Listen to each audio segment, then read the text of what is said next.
அலைகள் தழுவும் நயிலை நகரில் உறையும் நாகபூஷணியே. அனைவருக்கும் வணக்கம். நாங்கள் இன்று ஒரு கோயில் சம்பந்தமான ஒரு காணொலியைத்தான் பார்க்க இருக்கின்றோம். அதாவது நயினை நாகபூஷணி அம்பாள் ஆலயத்திற்கு சென்று வந்த அந்த காணொலியை பார்க்க இருக்கின்றோம்.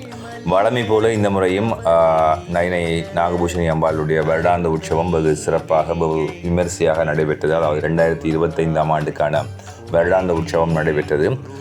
வழமையாகவே நான் இந்த 15 நாள் கொண்ட இந்த உற்சவ தினங்களில் நான் சென்று வருவது வழக்கம். குறைந்தது ஒரு நாளாவது அந்த உற்சவ காலத்தில் சென்று வருவது வழக்கம்.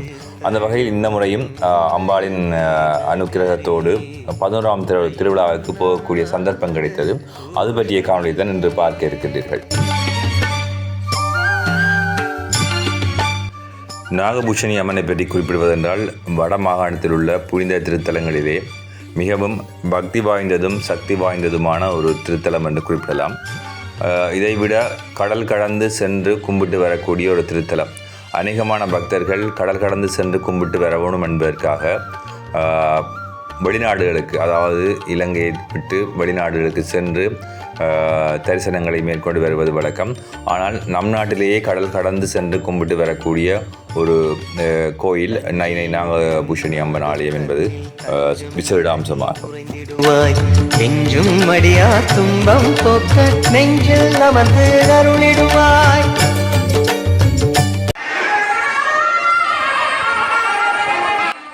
ஆலய வாசலுக்கு வந்தவுடனே எம்மை அறியாத ஒரு பக்தியும் எம்மை அறியாத ஒரு தரிசன உணர்வும் தொற்றிக்கொள்ளும் என்பது மறக்க முடியாத உண்மை. அது மட்டுமில்லாமல் இன்றைய இந்த காணொளியில் இந்த 11ஆம் திருவிழா பற்றிய சிறப்பம்சத்தை குறிப்பிட வேண்டும். 11ஆம் திருவிழா என்பது கருடன் பாம்பு திருவிழா என்று குறிப்பிடுவார்கள். அந்த ஊரவர்கள் அதனை அரசாங்க உத்தியோகத்தர் திருவிழா என்றும் குறிப்பிடுவது வழக்கம். இந்த கருடன் பாம்பு திருவிழாவிற்கும் இந்த கோயில் தோன்றிய வரலாற்றுக்கும் ஒரு பின்னி பிணைந்த கதை இருப்பதாக குறிப்பிடுகின்றார்கள்.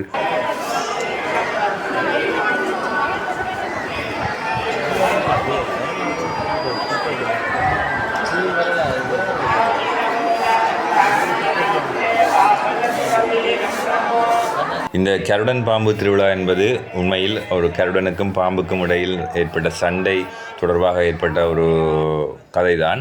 அது மட்டுமில்லாமல் ஒரு வணிகன் தான் இந்த கோயிலை கட்டியதாகவும் கூறப்படுகின்றது.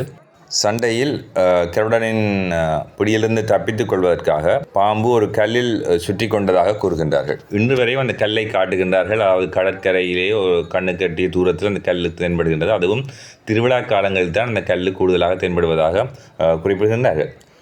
அந்த கல்லுக்கு கிட்டதாகத்தான் இந்த அம்மனை கொண்டு வந்து வைத்து பூஜை செய்கிறார்கள். அந்த பூஜை முடிந்தவுடனே அந்த வழியாக தொலைவில் இருந்து கருடன் வந்து அம்மனின் கோபுரத்தில் போய் சென்று அதனூடாக மறைவதை காணக்கூடியதாக இருக்கு. தற்போது நீங்கள் தொலைவிலிருந்து கருடன் வரும் காட்சியையும் பக்தர்கள் அரோகரா என பக்தி பரவசத்தோடு அரோகரா என்ற கோஷம் எழுப்புவதையும் காணக்கூடியதாக இருக்கும்.